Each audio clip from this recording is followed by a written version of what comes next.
দেশবাসী, আপনাদের আমাদের সন্তানদের জন্য একটি গণতান্ত্রিক বাংলাদেশের রূপরেখা তৈরি করতে আমরা দৃঢ় প্রতিজ্ঞ। আর যেন আমাদের কোনো স্বৈরাচারের হাতে পড়তে না হয়। আমরা যাতে বলতে পারি আমরা একটি গণতান্ত্রিক দেশে বসবাস করি, আমরা যাতে সকলেই দাবি করতে পারি যে এই দেশটি আমাদের, আমরা সেই লক্ষ্যেই কাজ করছি।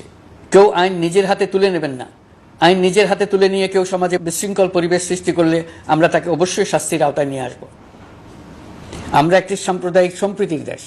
ধর্মীয় সম্প্রীতি বিনষ্ট হয় এমন কোনো কাজ কেউ কোনোভাবেই করবেন না। অতীতে শুধুমাত্র আওয়ামী মতাদর্শী না হওয়ার কারণে 28তম থেকে 42তম BCS পর্যন্ত BPSC কর্তৃক সুপারিশকৃত অনেক প্রার্থী নিয়োগ বঞ্চিত হয়েছেন। 8ই আগস্ট পরবর্তী সময়ে এর মধ্যে এদের 259 জনকে নিয়োগ দেওয়া হয়েছে। মাঠ প্রশাসনকে জনবান্ধব এবং দুর্নীতিমুক্ত জবাবদিহিমূলকভাবে গড়ে তোলার জন্য সব ধরনের উদ্যোগ নেওয়া হয়েছে। সরকারি কর্মচারীদের বাধ্যতামূলকভাবে সম্পদ বিবরণী দাখিলের নির্দেশ দেওয়া হয়েছে এবং এটা প্রতি বছর তাদেরকে করতে হবে।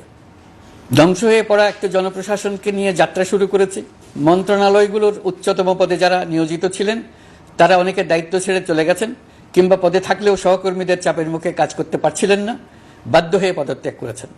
আর যারা 16 বছরের স্বৈরাচারী শাসনের আমলে পদত্যাগে বাধ্য হয়েছিলেন কিংবা দায়িত্ববিহীন অবস্থায় একই পদে থেকে বাধ্য হয়েছেন, তাদের সবার কথা বিবেচনা নিয়ে জনপ্রশাসনকে নতুন করে দাঁড় করানোই ছিল আমাদের প্রথম মাসে কঠিনতম সময়। আবার সকল সমস্যার সমাধান করে একটি নতুন জনপ্রশাসন কাঠামো দাঁড় করাতে পেরেছি, এটাই আমাদের প্রথম মাসের সবচাইতে বড় অর্জন। আমার বিশ্বাস এই জনপ্রশাসন জনগণের ইচ্ছা পূরণে সর্বোচ্চ অবদান রাখতে পারবে। অতি স্বল্প জনবল নিয়ে দাপ্তরিক কার্যক্রম শুরু করা হলেও প্রথম দিকে বিভিন্ন মন্ত্রণালয় ও বিভাগ থেকে পাঠানো বিবিধ প্রস্তাব দ্রুত গতিতে এবং আইনগত সমস্ত বাধ্যবাধকতা মেনে সিদ্ধান্ত নেওয়া হয়েছে।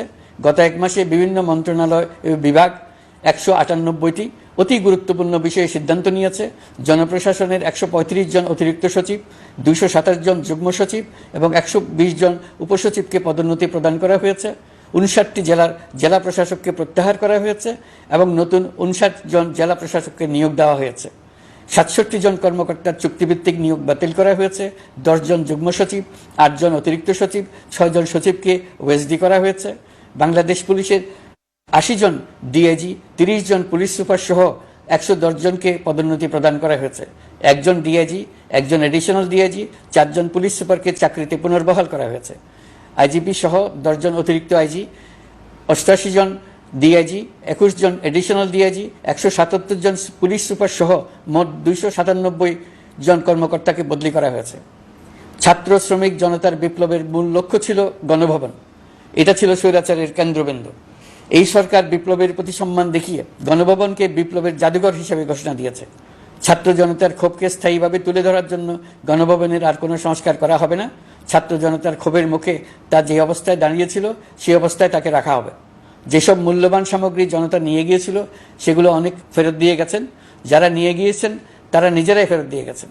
তাদের আমরা দেশবাসীর পক্ষ থেকে ধন্যবাদ জানাচ্ছি। আরও কিছু জিনিস পাওয়া যায়নি।